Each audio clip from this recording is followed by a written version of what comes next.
আলহামদুলিল্লাহ ওয়াসসালাতু ওয়াসসালামু আলা রাসূলিল্লাহ। এই ভ্রান্ত আকীদা এবং ভ্রান্ত মতবাদ পোষণকারী হিজবুত তাওহীদ একটি নষ্ট দল।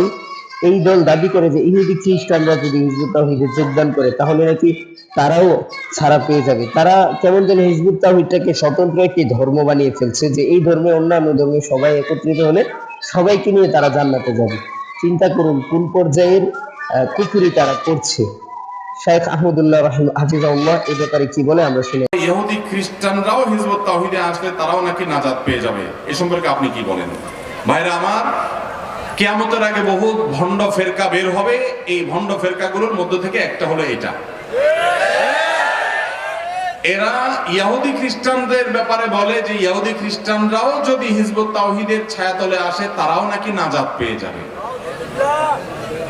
আমরা জানি কোন অমুসলিম যতক্ষণ পর্যন্ত মুসলমান না হয় ততক্ষণ পর্যন্ত তার নাজাত পাওয়ার সুযোগ নাই। এখন তারা হয়তো বলবে যে হিজবুত তাওহীদে আসা মানে হলো মুসলমান হওয়া, তাহলে তো তারা ইহুদি খ্রিস্টান থাকলো না। বলতে হবে সে ঈমান আনলে, মুহাম্মদ সাল্লাল্লাহু আলাইহি সাল্লামের প্রতি ঈমান আনলে সে নাজাত পাবে। সেই কথা না বলে হিজবুত তাওহীদে গেলে নাজাত পাবে, এটা কোন ধরনের কথা? এবং শুধু তাই নয়, তারা কিন্তু উলামায়ে কেরামদের থেকে বাংলাদেশের মুসলমানদেরকে সরিয়ে দেওয়ার জন্য একটা চক্রান্ত করে যাচ্ছে। এবং এই জন্য তারা কিন্তু বিভিন্নভাবে আলেমদেরকে বলতেছে যে তারা ধর্ম ব্যবসায়ী, তারা ধর্মের পক্ষে গিয়ে ধর্মকে কাজে লাগিয়ে টাকা ইনকাম করে, এন তেন বিভিন্ন ধরনের ভুংভাং মানুষকে বোঝানোর চেষ্টা করছে। তো আমাদেরকে সতর্ক হতে হবে এই হিজবুত তাওহীদ নামক হিজবুত শয়তান থেকে। প্রিয় সুধী, খ্রিস্টান মিশনারির বিরুদ্ধে সজাগ থাকবেন, পারবেন না? আরেকটা ফেরকার কথা না কইলে খেয়ানত হয়, হিজবুত তাওহীদ।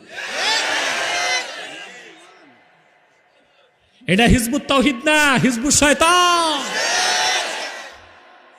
আলেমদেরকে একটু বেশি বেশি তাদের বিরুদ্ধে সজাগ করতে হবে।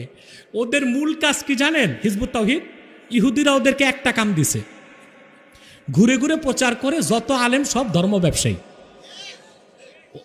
ওদের মূল কাজ হচ্ছে উলামায়ে কেরামের সাথে জনগণকে আলাদা করে দেওয়া।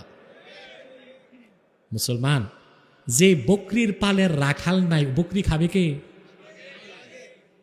ওরা চাচ্ছে বাংলাদেশের জনগণগুলোকে আলেমদের থেকে সরাই দিতে। তখন ওরা সহজেই তাদেরকে কাফের মুশরিক বেঈমান ইহুদি খ্রিস্টান বানাবে।